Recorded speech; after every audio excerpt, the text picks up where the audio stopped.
You all went absolutely nuts for this pattern that I did, this foiling pattern. So I wanted to break it down with you on another client that I've done. This is the exact same pattern and placement. This is how I section the hair out before I get started.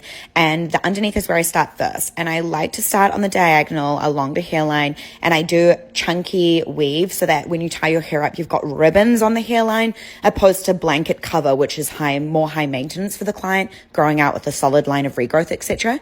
And I just work on a diagonal until I come around into a straight, whereas that's where I then start working up. You can see here I then connect like the back sections to the front sides and make just like a nice foil size section at the back that I just go straight up with in my foils. This part of the head is where the most hair is and takes the longest, in my opinion, to foil. It's the most time consuming and painful. This way is just like a nice straight, home straight. And so I find I go way faster for sure. Then as I come around to the sides, I do really fine micro baby lights on the hairline, and I come back until I reach behind the ear. And then from there, I have another foil size section where I just go straight up.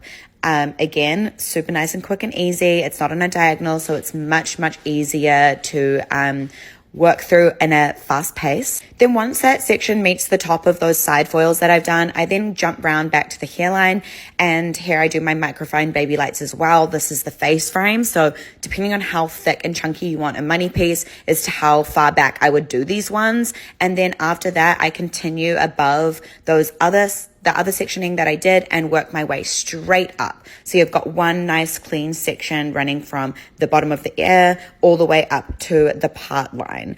Now on the part line, I've had a few questions about how I make sure without doing a mohawk that this is nice and blended. I take consistent weaves. This is really important that your spacing in your weaves are very consistent and not to just do a really chunky slice right on the parting. My foils on both sides of the hair will marry up and be the exact same on both sides, and that's really important and comes with a lot of practice. This is another angle of me doing it from the other side. I really wanted to show you guys all angles and me doing this entire full head. I haven't done this before, so this is like the most in-depth I've shared this technique. I really hope that you guys use it and tag me in your results. This is it all done, ready to rip.